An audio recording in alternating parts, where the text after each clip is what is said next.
Oui, bonjour à tous, bienvenue sur ma chaîne. Alors, cette vidéo, je vais la consacrer au discours ambiant qui consiste à dire que les prix agricoles ont augmenté partout, hein, et là, ils vont prendre la balle au bond dans toutes les productions, hein. J'ai vu des reportages et des gens qui partagent le fait qu'on prend de la volaille d'Ukraine et ailleurs de d'autres pays et qu'il faut remonter des poulaillers chez nous. Je vous l'ai dit et répété.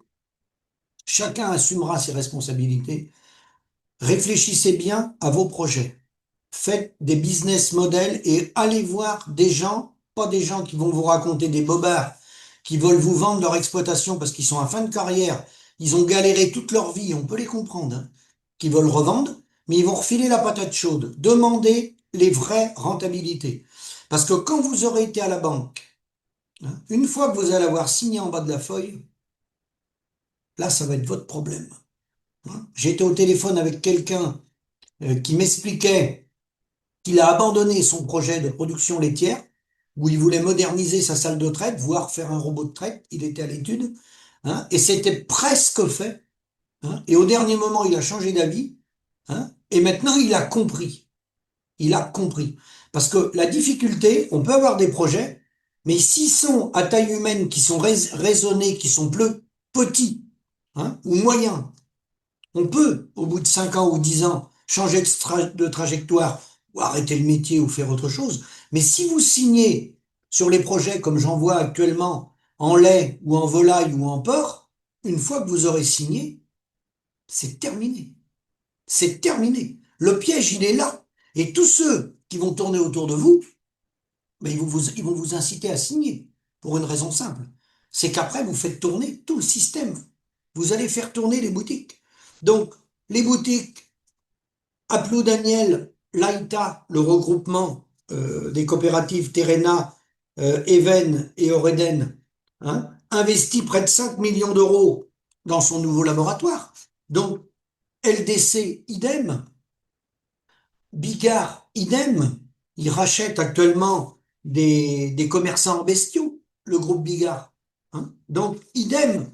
On concentre toujours de plus en plus l'agro-industrie et l'agroalimentaire. Souvent, ils sont tous rattachés à des filiales. Lorsque vous prenez les entreprises en France, bien sûr en Europe, même dans le monde, mais surtout en France, ils ont tous un lien, quasi tous un lien, de près ou de loin, à des doses différentes, hein, d'engagement dans les entreprises, avec Unigrain, avec le groupe Avril, avec InVivo, hein.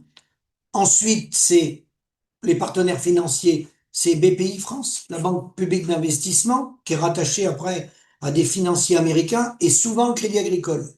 Bon, il y a Crédit Mutuel aussi, évidemment, mais c'est souvent ça, hein. Et quand vous faites des recherches, hein, soit c'est pas la première ligne directe qui est en lien avec Groupe Avril ou Unigrain ou Invivo, hein, mais si c'est pas le premier lien, c'est le deuxième. Voilà. Parce qu'il y a des écrans qui sont faits et différentes sociétés pour masquer la toile d'araignée. Mais tout est lié. Donc en fait, c'est compliqué pour quelqu'un qui est sur le terrain. Parce que dans vos actes d'achat ou dans vos choix personnels dans votre exploitation, des fois vous dites non, moi je vais pas faire travailler cette coopérative-là, je préfère faire travailler un autre groupe, hein, parce que moi, non, non, je veux pas faire vivre ces gens-là. Ce que vous savez pas, c'est qu'en allant dans l'autre groupe, vous arrivez au même résultat, hein. Sauf qu'il y a des bras qui ont été montés et ça revient à la tête. Eux, ils mangent ensemble au restaurant. Faut le savoir, ça. Ils mangent ensemble au restaurant. Donc, je continue. Bof Charolais, la montée du prix cristallise les désaccords au sein de la filière.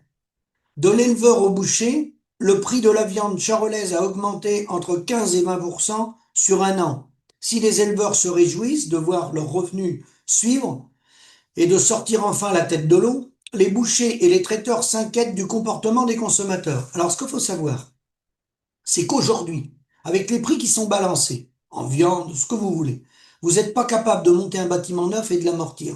Vous prenez un bâtiment neuf, vous mettez à disposition une parcelle d'un hectare à un agriculteur, vous lui dites, vas-y mon gars, tu fais ton terrassement, tu montes ton bâtiment neuf, charolaise, blonde d'Aquitaine, vache laitière, ce que vous voulez, cochon. Tu montes ton bâtiment neuf, En général, il faut minimum un tracteur. Je serais plutôt tenté de dire deux, mais on peut en mettre qu'un. Vous mettez un tracteur neuf de 80 à 100 chevaux avec un chargeur et vous faites un bâtiment neuf. Et vous me chiffrez ça. Et vous allez voir si avec le prix qui s'est balancé aujourd'hui, vous pouvez rembourser le bâtiment déjà. Je ne vous parle même pas de vous prélever. Essayez déjà de rembourser le bâtiment. Et vous allez voir qu'on est à des années-lumière. Alors dans la viande bovine, quand ils disent que les prix sont élevés, vous savez de combien elles ont augmenté, qu'ils ont augmenté les vaches, là, les vaches, les taurillons, là, qu'on vend actuellement, là? Elles ont augmenté de 0,08, pas 0,8, hein, 0,08% depuis 1980. Est-ce que vous connaissez dans l'entourage des agriculteurs, tout notre entourage, secteur tertiaire, les assurances, les vétérinaires, les marchands de matériel, tous ceux que vous faites travailler, est-ce que vous connaissez, vous pouvez me citer un organisme, un, qui a augmenté de 0,08% depuis 1980 par an? Vous n'allez pas en trouver. Donc vous voyez un peu où on est, vous voyez de quoi on parle. Vous voyez la communication qui tourne à plein régime. Un autre article que vous m'avez envoyé l'est. Ils veulent changer l'image du métier. Grâce à ces contrats tripartites garantissant un prix stable pour 80% de la production, l'association APL-BC et ses 850 éleveurs sont plus sereins. Alors, ça c'est faux, c'est où, ouais, c'est qui le patron? J'en avais déjà parlé. Alors eux, vous savez, ils ont ruiné les producteurs comme Lactalis, hein, comme Sodial, comme Terrena, pas plus ni moins que les autres, hein. Ils ont ruiné leurs producteurs dans le Loiret, parce que le siège est dans le Loiret. Ils ont ruiné les producteurs dans le 36, dans le 37, partout, comme Lactalis, hein, pas plus, pas moins. Pas plus, pas moins. Ils ont perdu tous leurs producteurs. Aujourd'hui, oui, c'est eux qui payent le plus. Oui, oui, aujourd'hui, en moyenne, c'est eux qui payent les plus. Ça va de 20 à 30 euros, ils mettent 30 euros de plus que les autres. Oui, c'est vrai. Parce qu'ils veulent recréer un collège producteur. Après, ils font du business en parlant de c'est qui le patron, où ça concerne une partie des producteurs. Pas tous, une partie, qu'il envoie sur les plateaux télé. Mais oui, à l'heure où je vous parle, c'est eux qui font partie du haut du tableau pour payer les producteurs. Alors, première question, pourquoi ils ne l'ont pas fait avant? Pourquoi ils les ont laissés crever dans le centre Val-de-Loire? Pourquoi il arrive maintenant en Maine-et-Loire et dans d'autres départements piquer des producteurs partout? Tout simplement pour remonter un collège producteur, faire des contrats.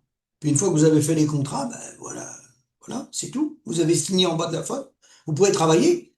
Et il met le responsable de la PLBC, hein, il met qu'aujourd'hui ça rémunère bien les producteurs, Jérôme Chapon, et que c'est au coût de production. Alors non, non, non.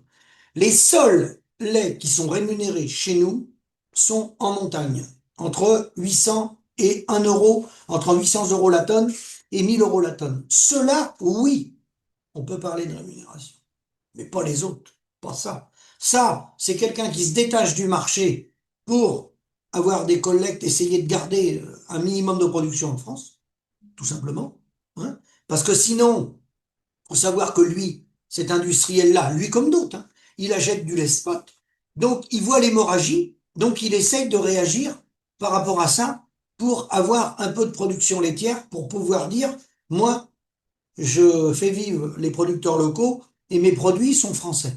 C'est tout. Ne cherchez pas plus loin. Ne cherchez pas plus loin. Et posez-vous juste une question, que ça soit dans la viande bovine ou dans le lait. Dans la viande bovine, lorsque les mises aux normes sont arrivées, c'est là que la profession FNSEA a trahi le monde paysan. Il fallait accepter les mises aux normes comme dans les autres métiers, parce que je vous rappelle, il y en a dans tous les autres métiers. D'accord? Prenez le bâtiment, prenez tout, il y a des mises aux normes, hein. Partout. D'accord? Au lieu de s'embarquer dans la PAC, là, les primes à l'hectare et tout ça, fallait des prix à hauteur des coûts de production. S'il y avait eu 1 euro du kilo, je parlais de la viande bovine, idem dans les autres, hein. S'il y avait eu 1 euro du kilo de plus, sur la chaîne de valeur, ça représentait rien, absolument rien. D'accord? Depuis 1992, 93, hein, eh ben, le tonnage moyen il se situe entre 30 et 40 tonnes par exploitation en viande bovine. Vous prenez 35 tonnes, ça fait 35 000 euros par an sur le produit. Depuis les années 92, vous voyez dans la situation qu'on serait. Seulement ça. Bon, comme il n'y a pas eu ça, évidemment, aujourd'hui, vous pouvez rajouter 2-3 € du kilo, ça bouchera pas les trous et ça construira pas un bâtiment neuf. Voilà. Et alors aujourd'hui, je vous informe, si vous ne l'êtes pas, que les industriels en viande, hein, Bigard est à la manœuvre, mais pas que lui, ils sont en train de chercher par tous les moyens, à faire baisser les prix. Et ils vont essayer de y arriver par des leviers sanitaires.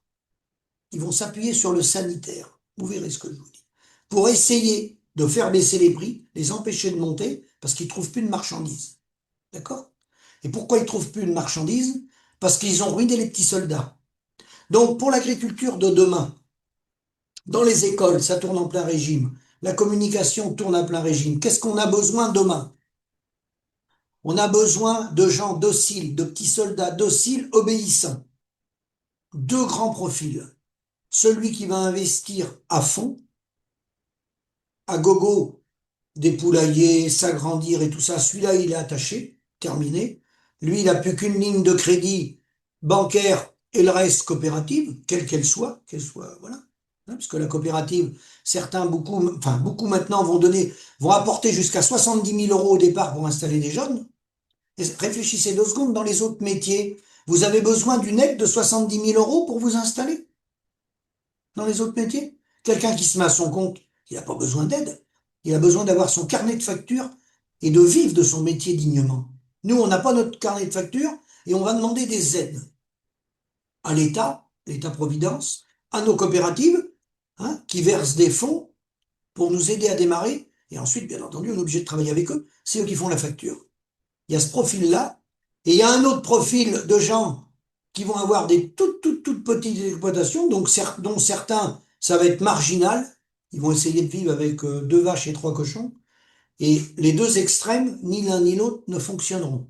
Je ne parle pas de ceux qui font du détail et qui valorisent avec 10-15 vaches laitières. Ceux-là, il y en a pour qui ça fonctionne. Pas tous. Parce qu'il faut avoir le marché en face.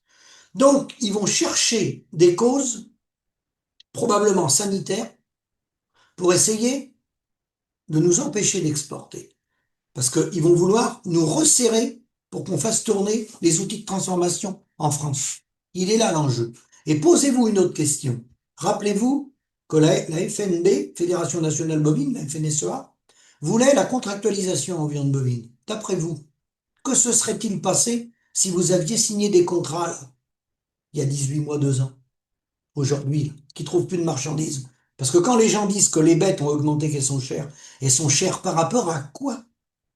Par rapport à quoi? Quand on est dans un métier où on n'a pas évolué dans les prix depuis les années 80, ça veut dire quoi, une augmentation? Ça veut dire quoi? C'est une augmentation N+1, oui, d'accord, par rapport à l'année d'avant.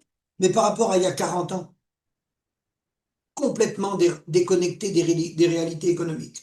Donc, pour les jeunes ou les moins jeunes, faites très, très attention. Si vous voulez des infos, on peut vous en donner. Faites très, très attention. Si vous investissez des montants faible, le risque est moins grand.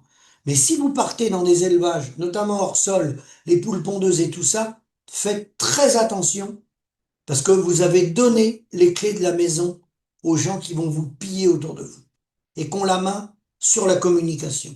J'en sais quelque chose parce que je devais être à l'antenne hier soir et au dernier moment, il y a encore eu un clash pour que, pour que je ne passe pas à l'antenne. Voilà. Donc je vous en dis pas davantage. Je vous remercie et à bientôt.